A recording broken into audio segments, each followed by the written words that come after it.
in independent child custody evaluations, while there is no formula published by anyone suggesting that a particular battery of psychological tests should be administered, okay? And you can correct me if I'm wrong, but everything the American Psychological Association has ever issued about independent child custody evaluations has been in the nature of what you shouldn't do as opposed to what you should do.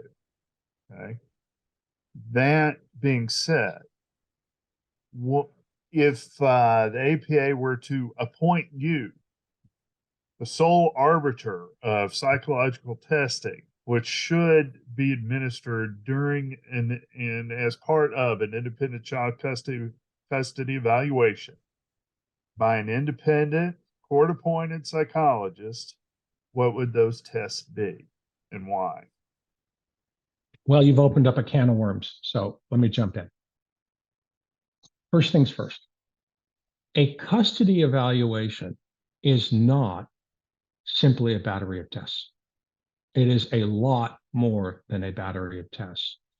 Tests might be a component of the evaluation, but there is not a single set of guidelines or standards out there, laws, rules, statutes that require the use of psychological testing in a custody evaluation.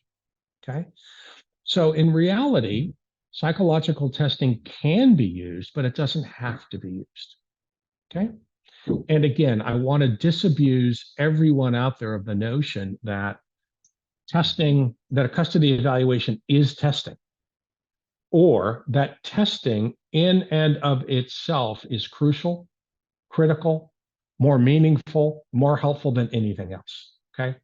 It's just another kind of information. That's all it is. Now,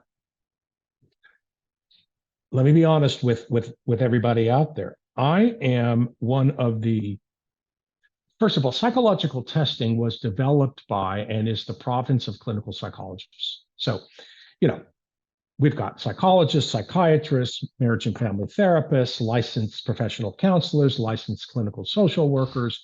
We've got a cadre of different kinds of backgrounds and training for mental health professionals. Psychologists are the profession that has developed and continues to develop psychological testing. So for psychologists, it can almost be, in my opinion, a bit of a guild issue. Okay. Plus, we get trained very, very deeply in psychological testing in graduate school, and it can become a part of our professional identity. And it's what sets us apart from the other professions, that we have this skill in testing. Okay. That said, to answer your question, I'm gonna start by this. You'll want to use tests with demonstrated reliability and validity. What do I mean by that? Reliability means that if I measure something on Monday and I measure it on Friday, I'm going to get the same measurement. Okay? So a ruler is a very reliable way of measuring the length of my table. Okay? But it's a terrible way of measuring my weight, because it won't give me, well, it's not a valid measure. Validity means that we're measuring what we purport to measure. Reliability means that it's measured in a consistent way. So what we're looking for in psychological testing, for the most part, are tests that have demonstrated reliability and validity. Okay, that's number one.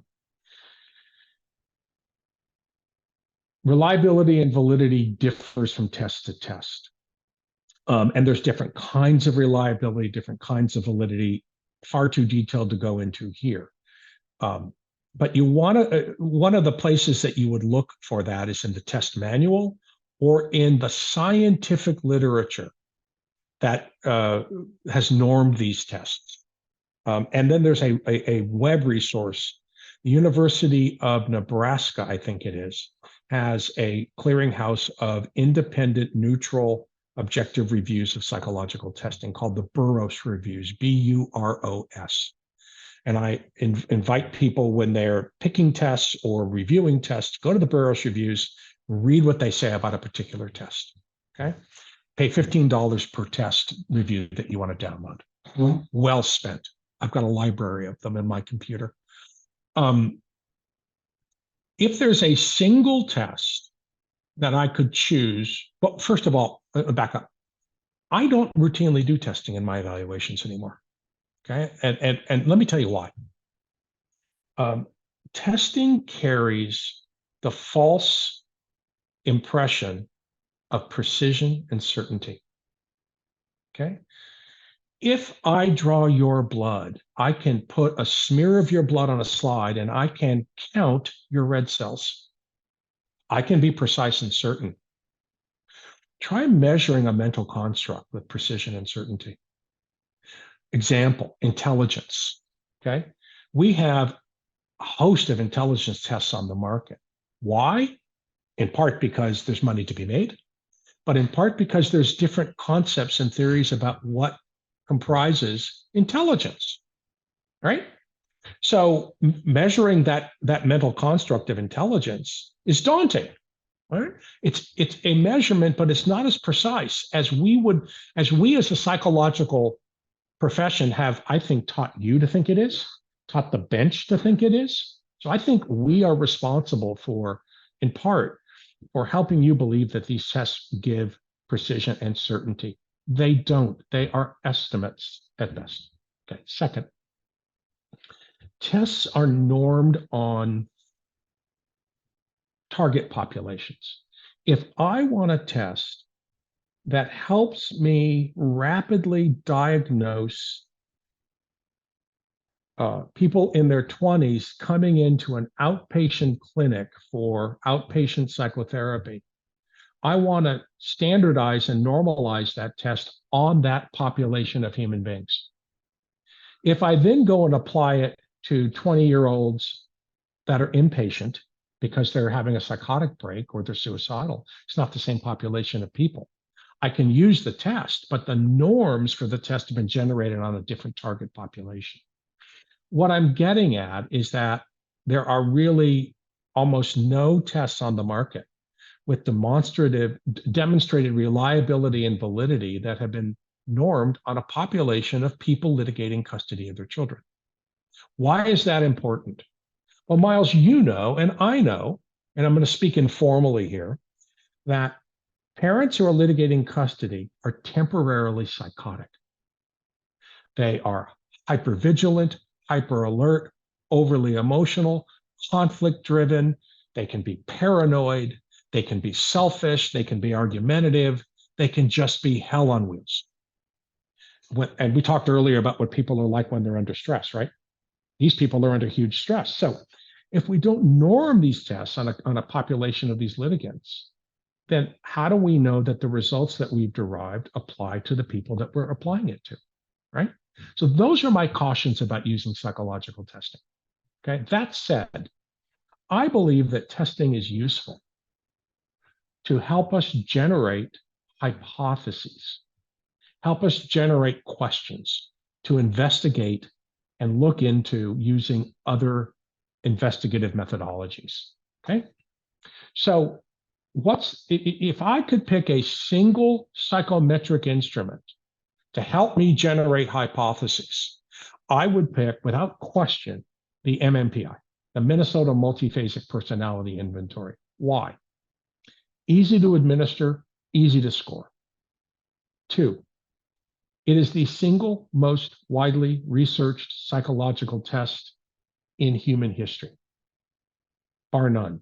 3, it is in continual redevelopment. And nowadays, I said there's almost no tests because nowadays there are data sets that have been generated for the most recent iteration of the MMPI, called the MMPI 3, that purports to norm it on child custody litigants. Okay, so, but in general, other common tests that are used for these kinds of evaluations is a test called the MCMI, the Milan Clinical Multi-Axial Inventory, not normed on child custody litigants, and the test publishers tell you directly this test is intended to be used early on in a clinic population for people presenting with emotional disturbances or interpersonal problems. And caution, Will Robinson, be careful on how you use it outside that population.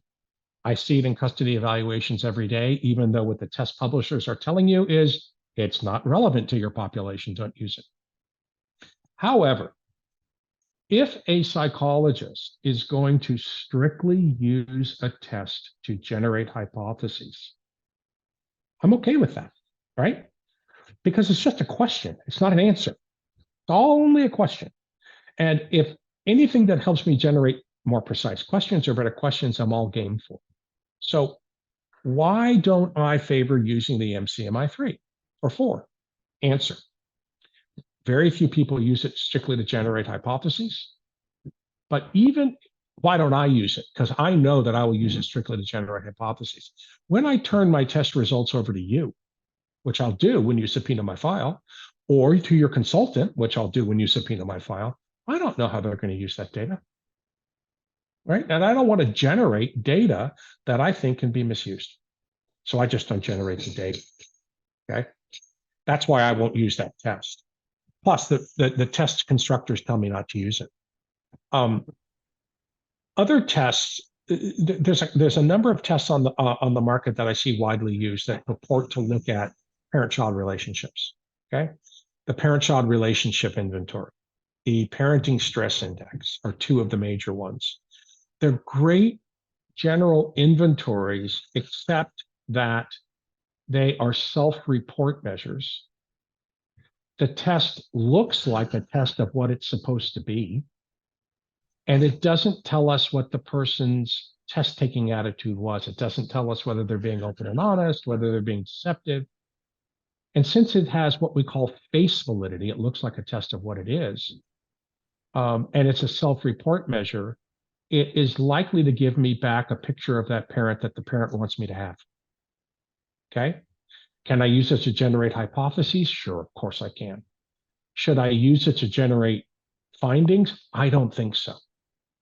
So I caution the listener to be very careful about that. But I also want to tell the listener that while I see the skepticism about testing being more common these days, there is still a lot of my colleagues who I respect and admire who are take a different view of testing and would argue of its inclusion. Since you're interviewing me, I'm going to tell you my opinions. Okay, but I'm not going to tell you it's settled science. It is controversial. So the test I would use would be the MMPI. Absolutely, no question about it. I might also use the parental stress index because it tells me what a parent finds difficult about parenting. Okay. One last follow-up.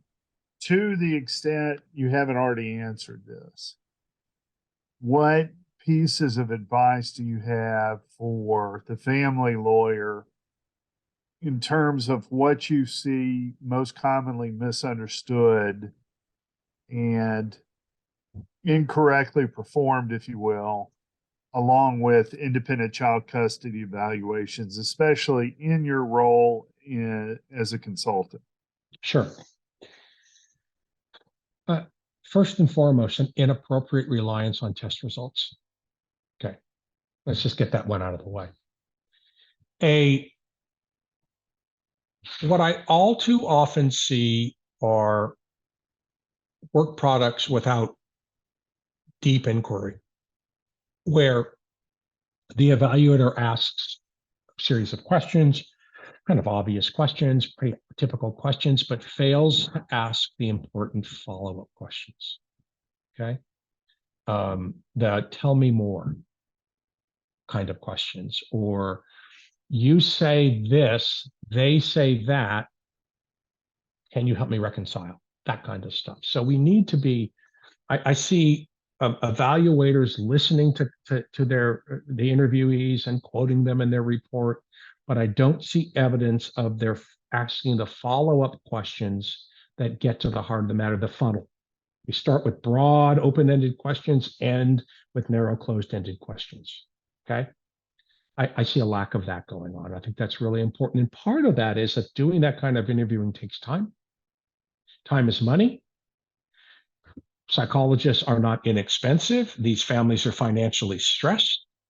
And often psychologists and other mental health professionals who do this work are put under a great deal of time pressure by the courts. So they do a shorter versus a more comprehensive study. Next, I don't see a focus on the following: the child's needs, the parental capacities, and the resulting fit. What I see a lot of is a psychological profile of the mother, a psychological profile of the father, assuming it's a mother and a father and not two dads or two moms. And based on their psychological profile, some inferences about how they parent. Okay. I don't think that's adequate. I think what's adequate is to learn about how they parent, is to focus on parenting, their knowledge of their child, how they understand their child, how they meet their child's needs, how they talk to their child when their child's distressed, how they handle issues of discipline, what are their thoughts about privilege and, giving a child independence, how do they communicate with their co-parent, things like that. That's the crux of it. And I see a lack of, I see a glossing over of that. And I just read a report this morning where the psychologist gave me a profile of mom, a profile of dad, and recommendations. No profile of the child at all. None. Zero. Child was mentioned, but not discussed. I see that. And then the last thing I want to say is psychologists who don't recognize that their file is evidence, that their expert opinions require a transparent basis, and that their file is 100% subject to discovery, that they cannot withhold anything, that there's no privilege. And they treat it like a record for a psychotherapist, and they want consent signed or a court order for them to release their file. To me, that's an evaluator who doesn't understand their role.